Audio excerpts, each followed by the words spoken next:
mate, it's Christian here from Renovate, Restore, Recycle. Today I'm going to give you a little bit of a DIY on how to remove a mirror. First, you get a knife and carefully cut around the back. Oh, it's bloody silicone on. There's only one way you can remove these. Not everything's salvageable, unfortunately. Mirror, mirror on the wall, who is the funkiest of them all?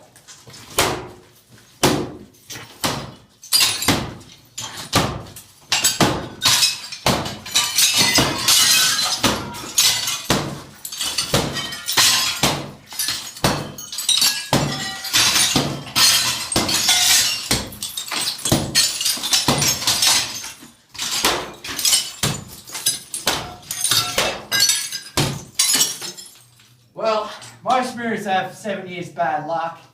That's 3 times the normal size mirror. I reckon that's 21 years of bad luck. Heaven help me.